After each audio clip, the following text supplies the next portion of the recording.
Welcome to The Blessing Show, where I break down what's up. It's a brand new show for a brand new year, so let's talk about what's up with 2020 in video games.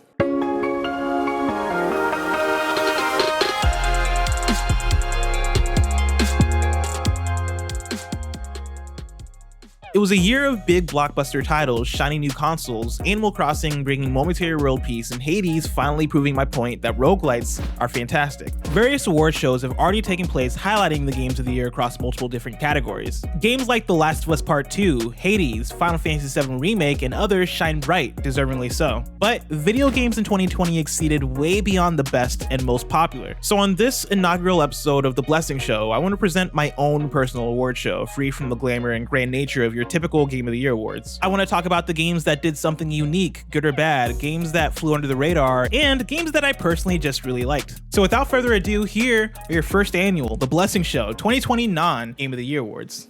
Best Breath of the Wild Award. What an incredible year for Breath of the Wild-like games, whether we want to talk about Ubisoft's Immortals Phoenix Rising, which, pause there, also wins the award for Worst Name of the Year, or the literal Breath of the Wild prequel, Hyrule Warriors Age of Calamity. Finally, 2017's Breath of the Wild got the love it deserved in the year 2020. But this year, no game Breath of the Wild did better in my eyes than the free-to-play Genshin Impact. Its vibrant, colorful open world, coupled with the crazy amount of customization available from characters to weapons, made for quite the fun experience. The game was able to capture that wondrous feeling of scaling a hill, or gliding across a field, or fighting blob-like creatures with elemental properties. The Zelda-isms are there in full force, but the thing I like about Genshin Impact over a game like Immortals Phoenix Rising are the ways in which it confidently separates itself. Letting me switch between characters on the fly, use special elemental abilities, or constantly be annoyed by Paimon, in these ways, Genshin felt fresh. Best port of a random old game. If 2020 was the year of anything, it might have been the year of old games making a comeback. Between reimaginings like Resident Evil 3, Demon's Souls, and Final Fantasy VII Remake, franchise returns like Half-Life Alyx, collections like Super Mario 3D All-Stars, or whatever 13 was supposed to be. It's trash. Not to mention No More Heroes 1 and 2 making their way to Switch and letting me re-experience some of Suda51's best work. But the port that surprised me the most in 2020 is that of a game called Moon, otherwise known as Moon Remix RPG Adventure. The game was originally a Japan-only PS1 release in 1997, branded as an anti-RPG for its unconventional systems, lack of combat, and overall surreal vibe. It went on to inspire successors, including a game you might have heard of called Undertale. The game's release on Switch marks its debut in the West, and if I could recommend a random port of an old game in 2020 for you to check out, it'd probably be this one. The It Deserved Better Award. Darwin Project didn't deserve to fail, and Resident Evil 3 should have felt like more than an expansion of Resident Evil 2. The real answer to this one, though, is Dreams. Dreams is an incredible tool for creatives, and I had a blast discovering the selection of random small experiences in the game, from fun comedic walking sims to mascot kart racers and everything in between. For the wonderful platform that it is, I just wish Dreams would have seen that pay off in success. The game is almost too creative for its own good in ways that make it difficult to market to a large audience. Here's hoping Media Molecule and PlayStation continue to build on Dreams and make it even bigger and better in 2021. Best game that reminded me of Portal that technically came out on PC in 2019, but I played it in 2020 because it came to PlayStation. Award. This is a really specific category, and I know what you're thinking. Which one game is Blessing talking about here?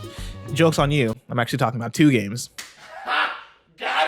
Manifold Garden and Superliminal are both first-person puzzle games where you attempt to escape a complicated, endless loop of physical space and time by solving an escalating series of puzzles, which involve you shifting your perspective, picking up items, and placing them to your benefit in order to progress. The games are made by different developers and have nothing to do with each other, but oddly enough, both came out in fall of 2019 for the PC, then made their way to PlayStation in summer of 2020. Both games also happened to blow me away. 2020 was a great year for me in puzzle games, bad year for everything else. Manifold Garden takes the cake in this category because of its commitment to its MC Escher-esque themes and art style, which work in conjunction to deliver an experience that feels beautifully all in one. It's an artwork of a game, and the puzzles are super dope. Best way to destroy a friendship. I went to do lights. Blessings. It's Fiona. It's Fiona. No. It's Oh, Fiona.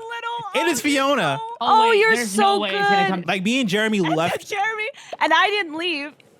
The madness, you f***ed up. Do that?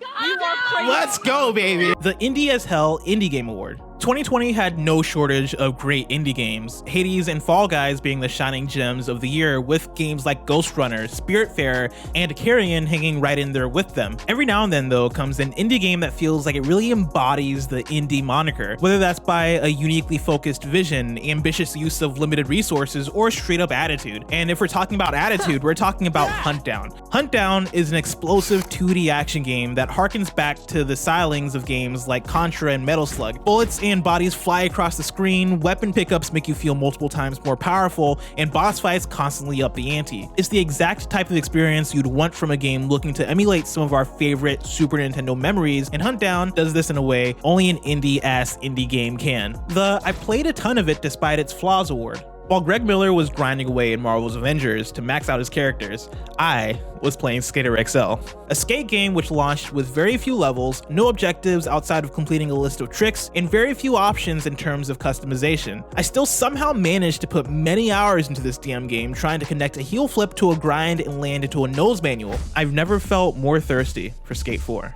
The Should Have Gotten More Love award. Lots of great games came out in the year 2020, and in a perfect world, we'd get to give them all the love they deserve.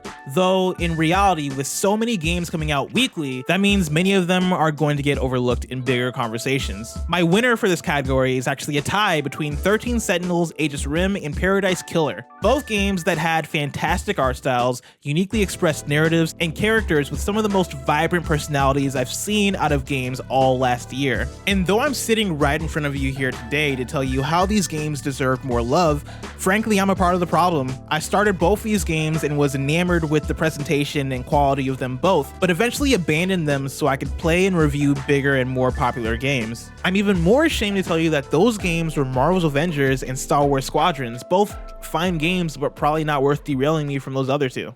Alright, it's time. The big award every game strives for at the end of the year. The 2020 Not Game of the Year, Game of the Year award. Ghost of Tsushima. Legends. Technically a mode within Ghost of Tsushima, but in my opinion, so excellent that it deserves its own award. Just when I thought I was done with Tsushima, Legends came out and made me double my playtime. With comparable quality and length to the single-player campaign, along with its own fantastical twist and cooperative gameplay, Legends ended up being the most fun I had with a game last year. It all culminates in a multi-chapter raid that took me and 3 friends about 7 hours to complete. It's a gem of a mode within one of the biggest games of the year that I believe deserves more hype beyond just being part of Ghost of Tsushima. It's also more than deserving of the Not Game of the Year, Game of the Year award. This is just a game award. This isn't a Blessing Show game award. I didn't have the funds or the resources to produce one. And so, Jeff Keighley, please don't sue me.